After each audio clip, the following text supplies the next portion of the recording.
Going into the 2021 NBA season, the New Orleans Pelicans were expected to be a team who could compete for the 8th seed in the Western Conference, and some even believe that New Orleans could actually get the 8th seed this year. But so far this season, the Pelicans have had an 8-12 record and the 14th seed in the Western Conference. So all of that has led me to discuss in today's video the Pelicans' problems and just how their season has been so far. Before we get into the video, I ask you to drop a like on this video as it does help my channel grow. Subscribe to my channel if you want weekly NBA content and if you want to help me reach my goal of 1,000 subscribers, and comment on this video to start a conversation with me because I respond to all of my comments. And play that intro.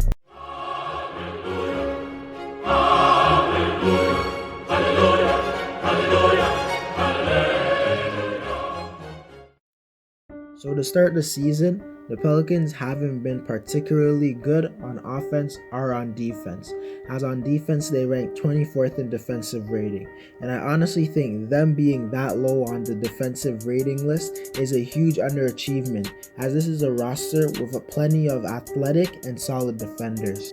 As they have guys like Lonzo Ball and Eric Bledsoe, two of the best guard defenders in the league. Steven Adams is a good enough paint presence, and Ingram is an above average defender due to his length. They also have a 3-and-D guy like Josh Hart. So to me, a team with this much defenders shouldn't be this bad, and they actually should be a top 10 to 15 defense due to their personnel.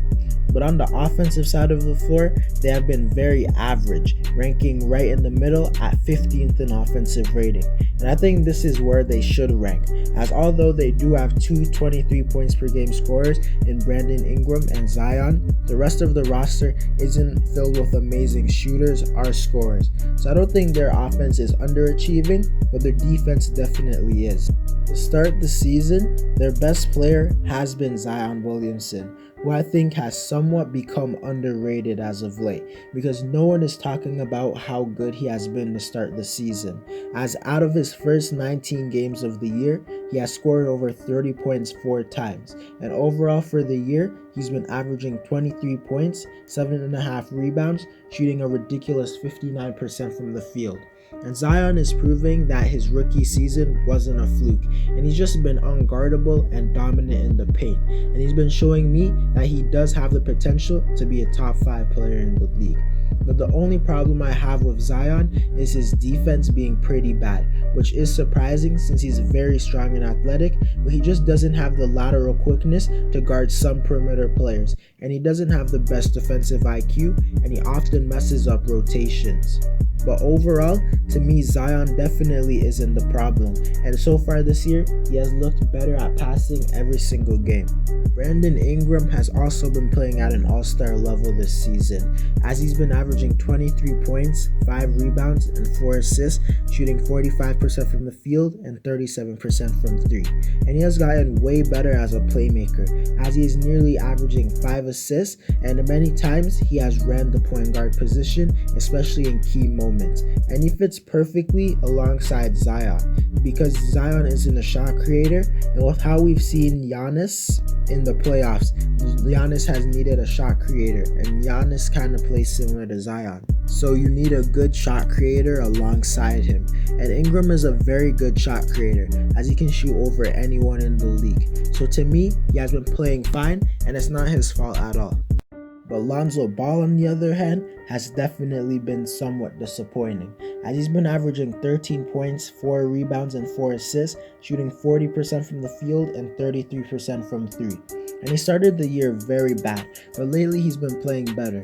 But nonetheless, he's still a very inefficient and inconsistent guard, and his playmaking has been way worse this season due to him getting the ball less, since he's starting alongside Eric Bledsoe, who is a guy who isn't effective when he doesn't have the ball, and Brandon Ingram isn't necessarily ball dominant, but you would rather him having the ball instead of Lonzo.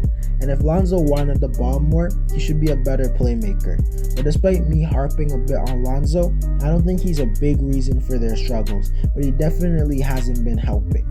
Eric Bledsoe to start the season actually hasn't been bad, as he's been playing at an above average point guard level, as he's been averaging 14 points, 3 rebounds, and 3 assists, shooting a surprising practicing 39% from 3.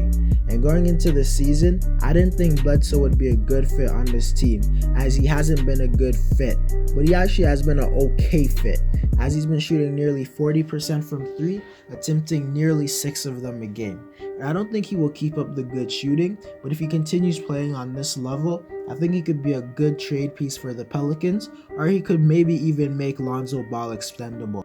Steven Adams has played his role perfectly as a defender and a screen setter, as he has averaged 9 points and 10 rebounds. And although Adams hasn't necessarily been playing bad, I do think it was a mistake for New Orleans to re-sign him to a huge contract. And this is mainly because Adams can't space the floor. And when you have inconsistent shooters like Lonzo and Eric Bledsoe alongside Zion, who needs as much spacing beside him, it would be best if they could get a floor spacer at the 5 position. And even with Adams in the paint, they still have been trash on defense, so his value can be questioned.